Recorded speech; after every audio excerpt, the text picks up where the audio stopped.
발람은 담벼락에 발이 긁히자 크게 화가 나서 나귀에게 채찍질을 가했다.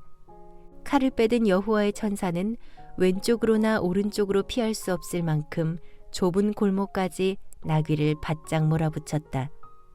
마침내 나귀는 더 이상 앞으로 나아가지 못하고 부들부들 떨면서 털썩 주저앉고 말았다. 아니, 이놈이 정말로 미친 게로구나. 매를 얻어맞아야 정신을 차리겠느냐. 철썩 철썩.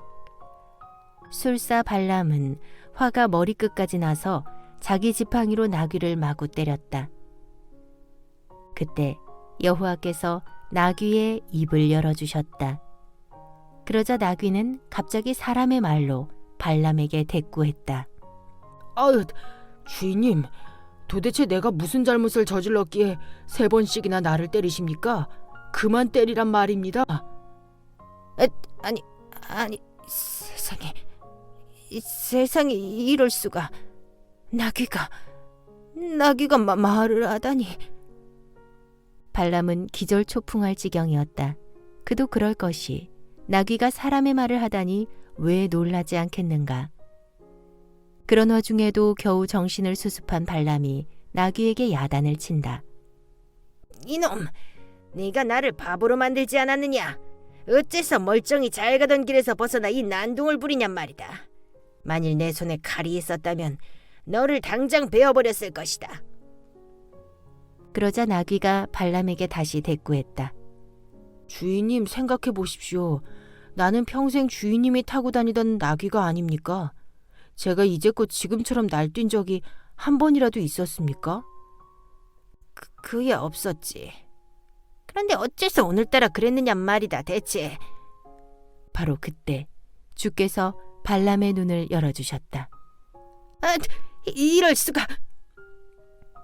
그제야 발람은 칼을 빼든 채 길을 막고 우뚝 서 있는 여호와의 천사를 봤다. 발람은 놀라서 지팡이를 떨어뜨린 채 땅에 바짝 엎드려 벌벌 떨었다. 이처럼 하나님은 나귀를 도구로 사용하여 발람을 꾸짖었다. 하나님은 한낱 미물인 나귀를 이용해 발람의 어리석음을 깨우치셨던 것이다.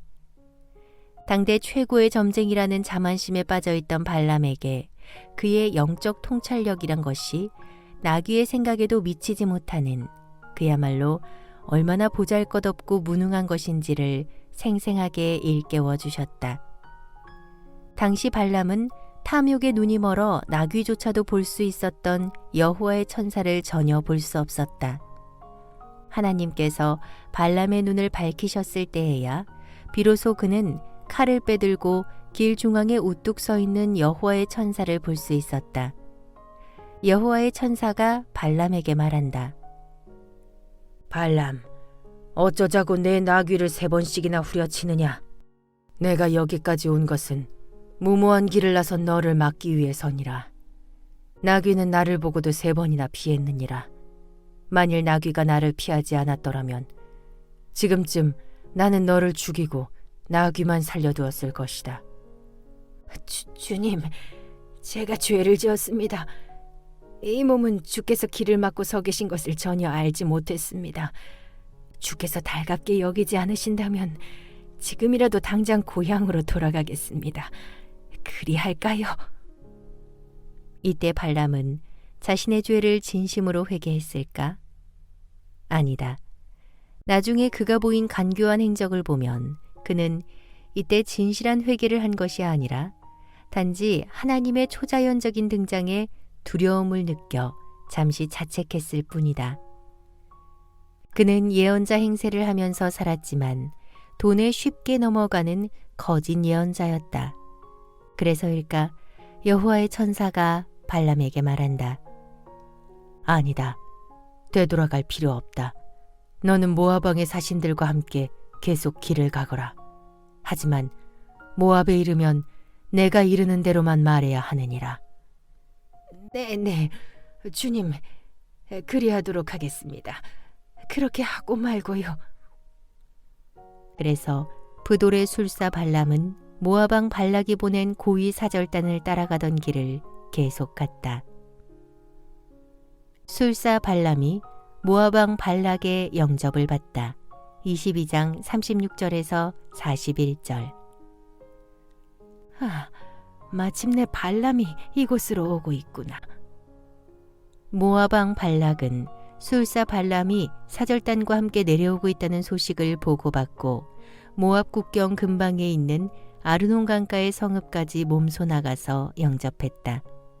마침내 발람을 보자 모압 왕 발락이 술사 발람의 손을 두 손으로 덥석 잡으며 반갑게 웃었다.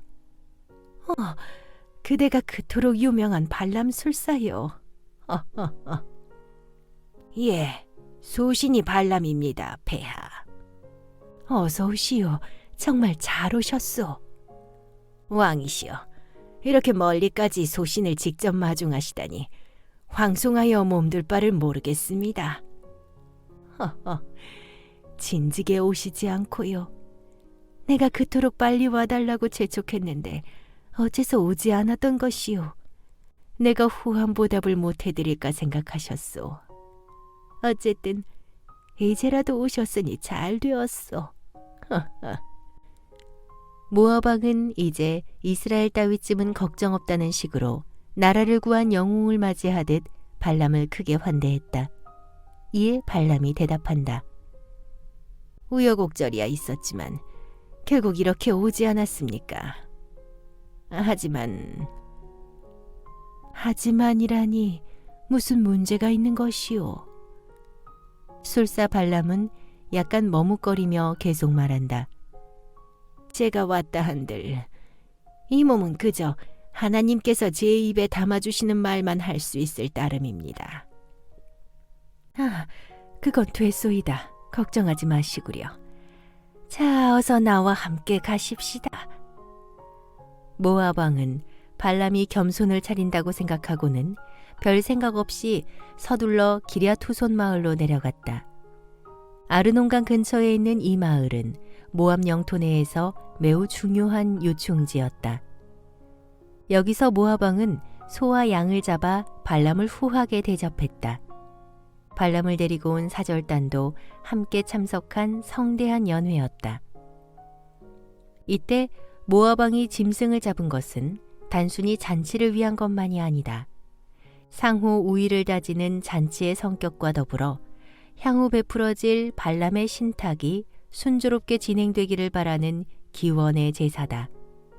영험한 술사 발람의 말에 근거하여 이스라엘의 신 하나님께 먼저 제물을 바침으로써 이스라엘을 향해 선포할 발람의 저주가 성공을 거둘 수 있도록 빌었던 것이다. 이튿날 아침 모압 왕 발락은 메소포타미아의 술사 발람을 데리고 바알 산당으로 올라갔다. 가나안 사람들의 주신인 바알을 모시는 신당으로 아주 높은 데 위치하고 있었기에 이스라엘 진영 전체가 한눈에 내려다 보였다. 자, 저 아래를 보시오. 아주 굉장하지 않소이까. 저들이 바로 그대가 저주를 베풀 이스라엘 백성들의 진영이라오. 술사 발람은 바알 산당에 올라가 저 멀리 아래에 펼쳐진 200만 이스라엘 백성들의 진영을 찬찬히 내려다 보았다. 무언가 알 수 없는 야릇한 표정으로 한참 동안 바라보았다. 그리고는 속으로 찬탄했다. 듣던 대로 참으로 굉장하군.